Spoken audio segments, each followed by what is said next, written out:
فرزند زہرا یہ حالات برے ہیں۔ کاشانہ بصیرت ایک ایسا مکمل یوٹیوب چینل جس پر محروم بصارت کے لیے بالخصوص اور تمام افراد کے لیے بالعموم سینکڑوں کی تعداد میں اسلامی کتب دستیاب ہیں۔ لہذا گزارش ہے کہ آپ اپنی ذمہ داری نبھاتے ہوئے کاشانہ بصیرت کو سبسکرائب کرنے کے ساتھ ساتھ بیل آئیکن کو پریس کیجئے تاکہ آپ علم کے حصول کے ساتھ ساتھ مذہب اہل بیت کی اشاعت میں بھی اہم کردار ادا کرتے رہیں۔ کاشانہ بصیرت۔ فرزند زہرا یہ حالات برے ہیں۔ اور اب اس کتاب کی چوتھی فصل کا آغاز ہو رہا ہے۔ اس فصل کا نام ہے حضرت معصومہ فاطمہ نے شادی کیوں نہیں کی۔ یہ فصل صفحہ نمبر 101 سے شروع ہو رہی ہے۔ صفحہ نمبر 102 خالی چھوڑا گیا ہے اور صفحہ نمبر 103 سے اس فصل کا باقاعدہ آغاز ہو رہا ہے۔ چوتھی فصل، حضرت فاطمہ معصومہ نے شادی کیوں نہیں کی۔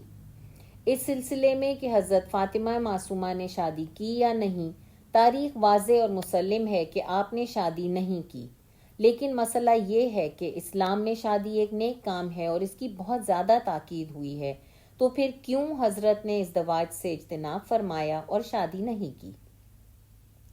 شادی کے تقدس میں یہی کافی ہے کہ پیغمبر اکرم نے اس کو اپنی عظیم ترین سنتوں میں سے قرار دیا ہے اور محبوب ترین امور میں سے شمار فرمایا ہے۔ یہاں کتاب کا ریفرنس ہے النکاح سنتی فمن رغب عن سنتی فلیس منی، بہار الانوار جلد نمبر 100 صفحہ نمبر 220۔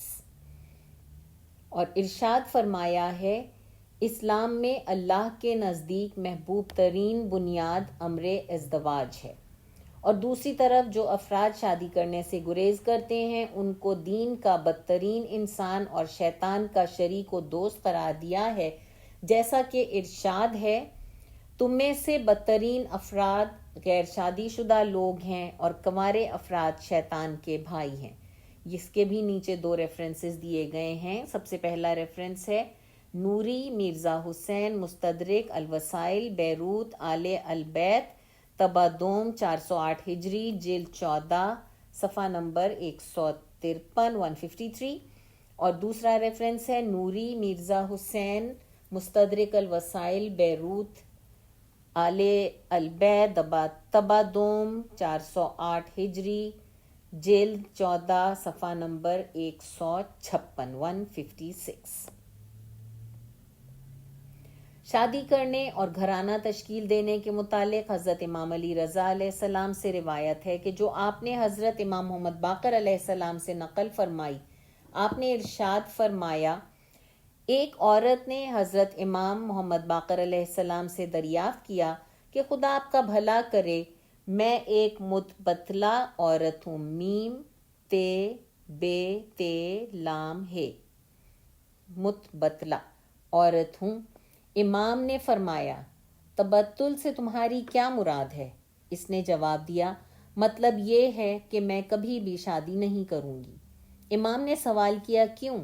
اس نے کہا میں چاہتی ہوں کہ اس کام سے ایک فضیلت و منزلت حاصل کروں۔ امام نے فرمایا اس ارادے کو بدل دو، اس لیے کہ اگر شادی نہ کرنا کوئی فضیلت ہوتی تو حضرت فاطمہ الزہرا صلوات اللہ علیہا اس سلسلے میں تجھ سے زیادہ شائستہ اور مناسب تھی۔ اس کا بھی یہاں پر ریفرنس دیا ہوا ہے مجلسی محمد باقر بہار الانوار جلد نمبر 100 صفحہ نمبر 219۔ حضرت فاطمہ معصومہ کے ازدواج نہ کرنے کے سلسلے میں چند چیزوں کو بیان کیا جا سکتا ہے جو آپ کے شادی نہ کرنے کی دلیل ہو سکتی ہیں۔ نمبر 1، شادی کے معاملے میں ایک اہم ترین مسئلہ مرد و عورت کا ہم کفو ہونا ہے۔ حضرت فاطمہ معصومہ کے شادی نہ کرنے کی شاید سب سے بڑی وجہ یہی ہو کہ آپ کے لائق اور مناسب کوئی شوہر موجود نہ ہو کہ جو آپ کا ہم کفو بن سکے۔ حضرت امام جعفر صادق علیہ السلام کا فرمان ہے کہ اگر فاطمہ زہرا سلام اللہ علیہا نے شادی کی ہے تو اس کی وجہ یہ بھی ہے کہ علی جیسا ان کو کفو مل گیا، ورنہ اگر علی نہ ہوتے تو وہ کبھی شادی نہ کرتی۔ لیکن چونکہ حضرت معصومہ کے لائق و مناسب کوئی کفو نہیں ملا، آپ نے شادی نہیں کی۔ نمبر 2، حضرت امام موسیٰ کاظم علیہ السلام کی زندگی جن حالات میں گزری ہے، ان حالات میں حضرت معصومہ کا شادی کرنا امکان پذیر نہیں تھا، اس لیے کہ جس دور میں حضرت ہارون الرشید کے زندان میں تھے، یہاں تک کہ آن حضرت کی شہادت کے بعد بھی حضرت معصومہ اپنے بہن بھائیوں کی کفالت میں مشغول تھیں، کہ جو اتنا عظیم کام تھا کہ جس کی اہمیت کے پیش نظر آپ نے شادی کو نظر انداز کر دیا۔ چونکہ حضرت امام موسیٰ کاظم خلفاء بنی عباس کی نظر میں بہت کھٹکتے تھے، جس کی وجہ سے آپ کو ساری عمر زندان میں رکھا، تو کوئی جرت نہیں کرتا تھا کہ آپ کے در پر رشتہ لے کر جائے اور آپ سے رشتہ داری قائم کرے، اس لیے کہ بنی عباس کی نظر میں آن حضرت سے رشتہ داری قائم کرنا ایک جرم تھا کہ جس سے بہت سے خطرے پیدا ہو سکتے تھے، لہٰذا کوئی آمادہ نہیں تھا کہ حضرت معصومہ سے شادی کر کے اس طرح کا خطرہ اپنی جان پر لے۔ اس فصل کا یہاں اختتام ہوتا ہے اور اگلے صفحے پر یعنی صفحہ نمبر 107 پر اس کتاب کی 5ویں فصل کا آغاز ہو رہا ہے۔ 5ویں فصل، حضرت معصومہ سلام اللہ علیہا کی وفات۔ اس میں بھی صفحہ نمبر 108 کو خالی چھوڑا گیا ہے اور 109 سے اس فصل کا آغاز ہوتا ہے۔ 5ویں فصل، حضرت معصومہ کی وفات۔ حضرت معصومہ شہر قم میں وارد ہونے کے بعد صرف 17 روز زندہ رہیں اور اہل قم کی مہمان تھیں، اور پھر خستگی اور تھکاوٹ اور جنگ کا حادثہ اور عزیز و اقارب کی شہادت اور والد گرامی کا فراق اور بھائی کا ہجر ان سب کا سبب بنا کہ آپ 10 ربیع الثانی 201 ہجری میں اس دار فانی سے عالم جاودانی کی طرف رحلت فرما گئیں، اور شیعوں کو بطور عموم اور قمیوں کو بطور خصوص اپنے غم میں بٹھا گئیں۔ کیا ہی بہتر ہے کہ یہاں پر محقق ارجمن جناب قرنی کے اشعار پیش کر دیے جائیں کہ جو حضرت معصومہ کی زبان حال آپ کے والد گرامی کے فراق اور بھائی کے ہجران میں ہیں۔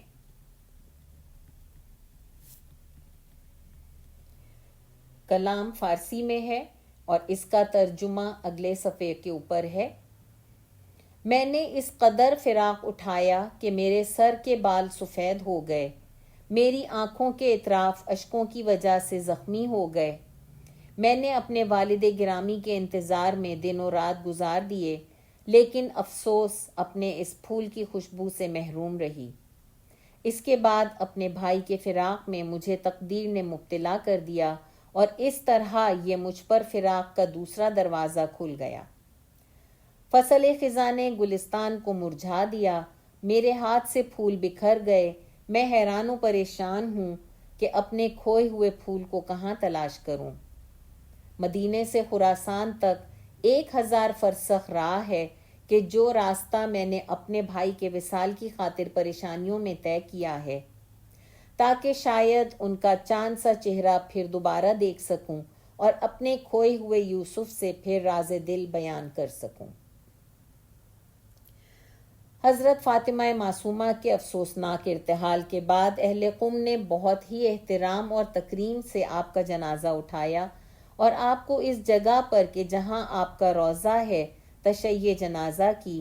یہ جگہ اس دور میں شہر سے باہر تھی اور باغ بابلان کے نام سے مشہور تھی۔ جب قبر آمادہ ہو گئی تو سب لوگ اس فکر میں تھے کہ کون آپ کی نماز جنازہ پڑھائے اور کون آپ کو لحد میں اتارے کہ اچانک 2 آدمی نقاب ڈالے ہوئے گھوڑوں پر سوار آتے نظر آئے اور بہت تیزی سے نزدیک پہنچ گئے۔ فوراً نماز جنازہ پڑھی، پھر ان میں سے ایک قبر میں اتر گیا، دوسرے نے جنازہ اٹھا کر اس شخص کے حوالے کیا کہ جو قبر میں پہنچ چکا تھا۔ ان دونوں شخصیتوں نے نماز کے بعد آپ کے جنازے کو قبر میں اتارا اور پھر قبر کو بند کیا۔ اس کے بعد تمام مراسم ختم کر کے اس سے پہلے کہ کوئی ان سے بات کرتا اپنے اپنے گھوڑوں پر سوار ہو کر چلے گئے اور دیکھتے ہی دیکھتے آنکھوں سے اوجھل ہو گئے۔ یہاں پہ بھی ایک کتاب کا ریفرنس ہے، مجلسی محمد باقر بہار الانوار، جلد نمبر 5757، صفحہ نمبر 219۔ حضرت معصومہ کے دفن کے بعد موسیٰ بن خزرج نے ایک بوریے کا سائبان آپ کی قبر پر بنا دیا، یہاں تک کہ حضرت زینب بنت حضرت امام محمد تقی علیہ السلام نے 256 ہجری کو 256 ہجری کو اپنی پھوپھی کی قبر پر سب سے پہلا گنبد تعمیر کرایا۔ اس فصل کا اختتام بھی یہاں پر ہوتا ہے اور آگے ہم چھٹی فصل کو شروع کرتے ہیں۔ چھٹی فصل، آپ کے روضے کے مقدس مقامات۔ یہ فصل بھی صفحہ نمبر 113 پہ اس کا ٹائٹل ہے، 114 کو خالی چھوڑا گیا ہے اور 115 صفحہ نمبر 115 پہ یہ چھٹی فصل کا آغاز ہوتا ہے۔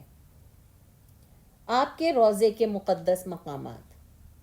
حضرت فاطمہ معصومہ بنت موسیٰ بن جعفر اگرچہ انتقال کے بعد ایک چھوٹے سے تہوانہ سرداب میں دفن ہوئیں، تے ہے بڑی ہے، الف نون چھوٹی ہے، اور سرداب میں دفن ہوئیں، اور موسیٰ ابن خزرج کے ذریعے آپ کی قبر مطہر پر ایک چٹائی کا سائبان بنا دیا گیا، لیکن وہ ایک ایسا روضہ تھا کہ نہ جس میں حال تھے، نہ صحن اور نہ مسجد، نہ گنبد، نہ مینار، بلکہ بہت سادہ سا روضہ تھا۔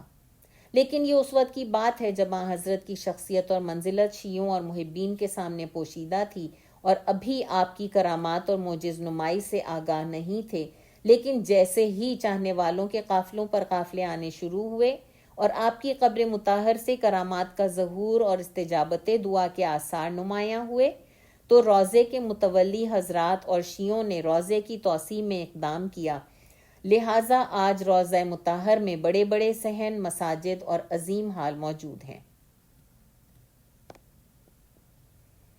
ہال۔ حضرت فاطمہ معصومہ کے روضہ مطہر میں بہت زیادہ اور بہت خوبصورت ہال موجود ہیں، جن کے نام حسب ذیل ہیں: سرہانے کا ہال، دارالحفاظ ہال، آئینہ ہال اور سامنے والا ہال۔ صحن عتیق۔ حضرت کی بارگاہ میں سب سے پہلے جو صحن بنایا گیا اس کا نام صحن عتیق رکھا، جو کہ 925 ہجری میں شاہ اسماعیل صفوی کی زوجہ شاہ بیگی نے حضرت کے روضے کے گنبد کے ساتھ تعمیر کرایا۔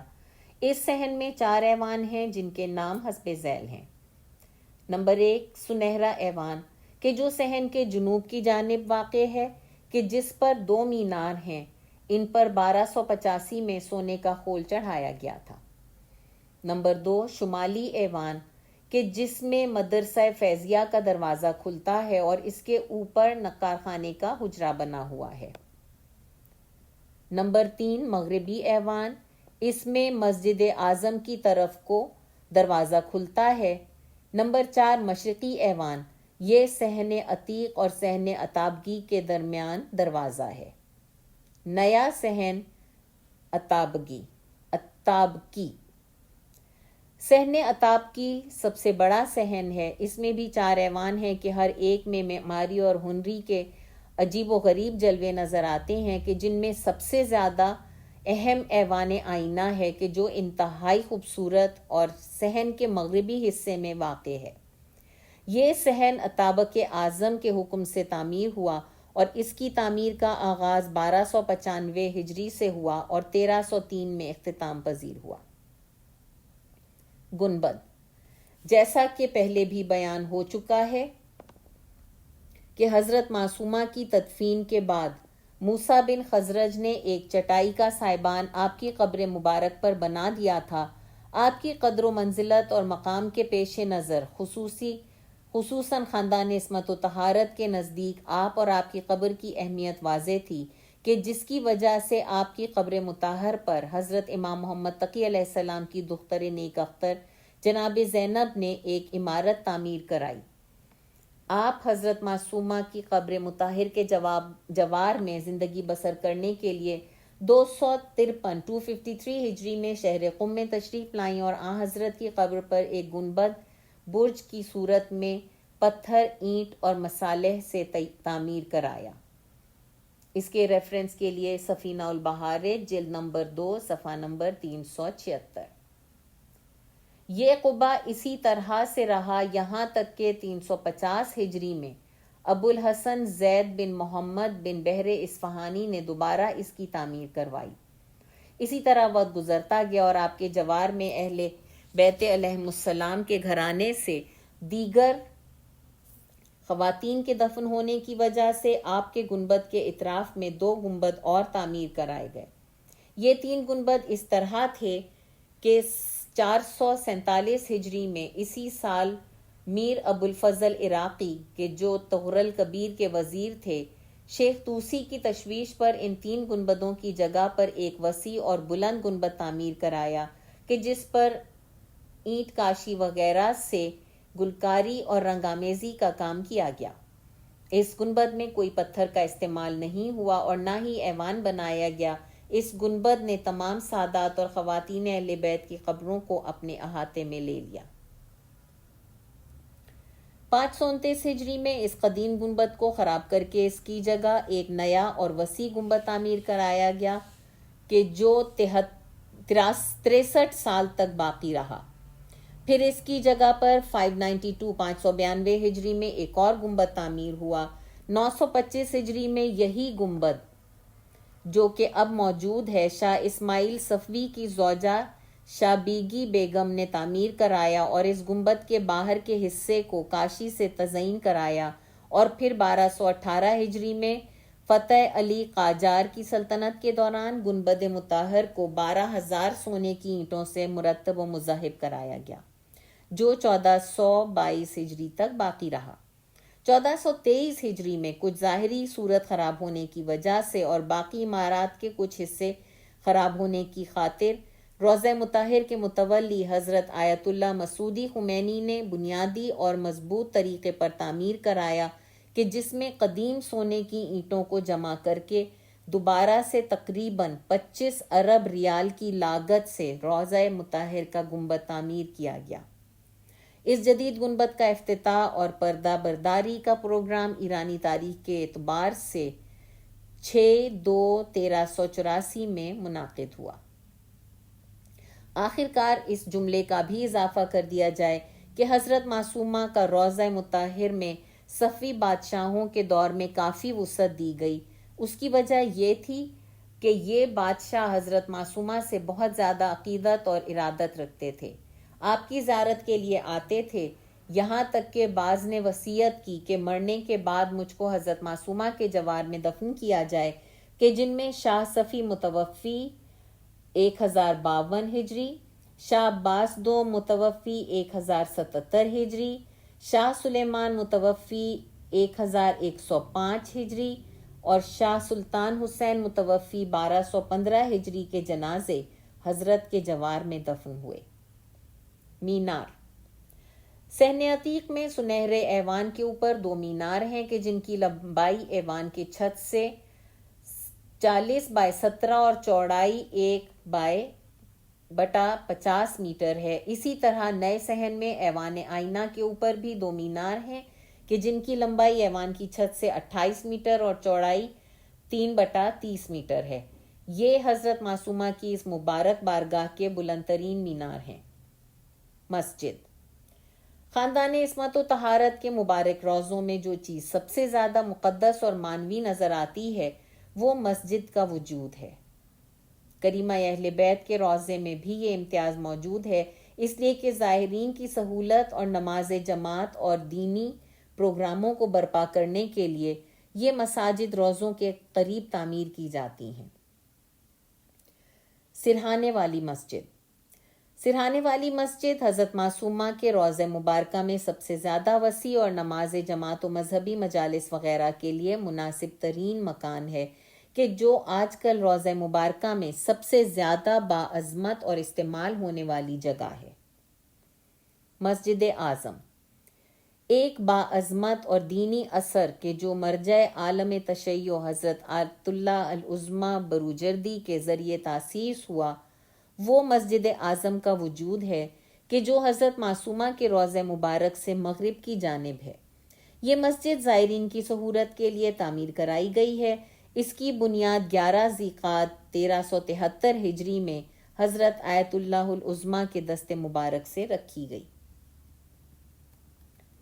منابع و مدارک: نمبر 1 قرآن کریم، نمبر 2 ابتہی سید مرتضی عشیہ فی احادیث الفریقین طبع اول 1416 ہجری، نمبر 3 ابن جریر طبری محمد دلائل الاماتہ تہران موسسہ بعثت طبع اول 1413 ہجری، نمبر 4 ابن جوزی تذکرۃ الخواص نجف 1383 ہجری، نمبر 5 ابن علی بن بابویہ قمی شیخ صدوق عیون اخبار الرضا تہران انتشارات جہان 1378 ہجری، ابن قلویہ جعفر بن محمد کامل الزیارات نجف 1356 ہجری، نمبر 7 امینی الغدیر بیروت دارالکتب العربی طبع چہارم 1397 ہجری، نمبر 8 بانپور احمد زندگی و کرامات حضرت معصومہ، نمبر 9 بحرینی سید ہاشم مدینۃ المعاجز قم موسسہ معارف اسلامی طبع اول 1415 ہجری، نمبر 10 حائری محمد مہدی شجرہ طوبہ، 11 شریف رازی محمد گنجینہ دانشمندان، 12 سعادت بیژن بارگاہ معصومہ فلورنس اٹلی 1977، 13 شاکری حسین العقیلہ الفواتم قم نشر حکمت، 14 طباطبائی بروجردی حسین جامع احادیث الشیعہ، 15 عباس زادہ سعید شیخ عبدالکریم حائری نگہبان بیدار سازمان تبلیغات اسلامی، 16 علی نمازی مستدرک سفینۃ البحار قم جامع مدرسین 1419 ہجری، 17 قمی عباس فوائد الرضویہ، 18 قیومی جواد صحیفۃ الرضا قم جامع مدرسین طبع اول، 19 کلینی ابو جعفر محمد بن یعقوب الاصول الکافی بیروت دارالتعارف طبع سوئم 1401 ہجری، 20 مجلسی محمد باقر بہار الانوار بیروت دارالاحیات التراث العربی طبع سوم 1403 ہجری، 21 سپہر محمد تقی خان ناسخ التواریخ، 22 محمد اشتہاردی محمد حضرت معصومہ فاطمہ دوم انتشارات علامہ، 23 معلم محمد علی الفاطمہ المعصومہ، 24 مکی العاملی محمد بن جمال الدین شہید اول ذکریہ شیعہ فی احکام شریعہ، 25 مہدی پور علی اکبر کریمہ اہل بیت قم نشر حاذق، 26 میر عظیمی سید جعفر بارگاہ فاطمہ معصومہ تجلی گاہ فاطمہ زہرا، 27 نوری مرزا حسین مستدرک الوسائل بیروت آل البیت طبع دوم 1408 ہجری۔ یہاں پر اس کتاب کا اختتام ہوتا ہے۔ الحمدللہ، اللہم صلی علی محمد و آل محمد و عجل فرجہم۔